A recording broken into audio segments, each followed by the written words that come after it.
Why was the Torah portrayed over in a way, commanded over in a way, in a singular fashion? Anochi Hashem Elokecha, I am Hashem, your God, almost as if God is speaking just to one person. Do not have you, lo yelecha, do not have another God.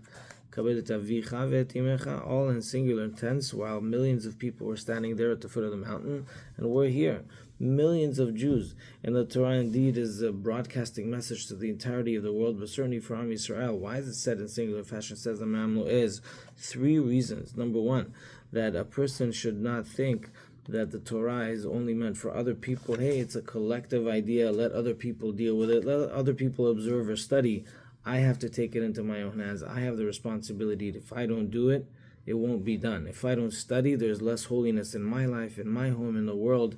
And God commanded me, and He's waiting for me to do something about the Torah, to study the Torah seriously. And I shouldn't think, you know what, the rabbis, other people, other communities, I'm not for me. And we have the responsibility to take it on. Another reason is that we should know that we're holding the whole world together. Really, the entirety of the complexity of life stands on the pillar of Torah. And so when you study Torah in your home, from a simple book to a more complex book of ideas, from a Chumash to Halacha to Agadah to Midrash to Tanakh, anything that you study, you are holding the world together. And finally, another reason, that the person that studies Torah, that holds Torah, that has Torah in their heart, everything in the world, Kol ha'olam kulo kedai hu lo. It says in Kohelet, of King Solomon writes, that Kizeh kol ha'adam, he says over there, that the whole entirety of the world is for the person that holds Torah and study Torah. Meaning to say, you know, you have a button in your shirt. Just to get this button, once I heard a rabbi saying in yeshiva, Rabbi Amit said this, you have a button on your shirt. You know how complicated it is to get this little button here?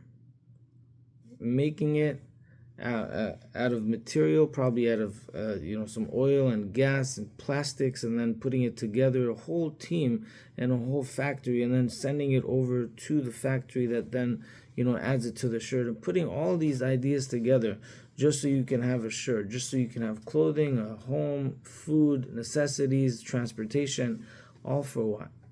In singular fashion, for you, that you could now take my Torah and do something with it. Not sometimes, but every single day. And even more so, as we said, on Shabbat. But certainly, we have such an opportunity, but yet also an obligation. Anochi Hashem Elokecha. That's why it said in singular tense. Everything in the world is prepared for, is made for you. So you could now be a part of the Torah, be a pillar of Torah, make it broadcasted in your own heart and mind. And then afterwards, the people that are around you, your sphere of influence, and in the world.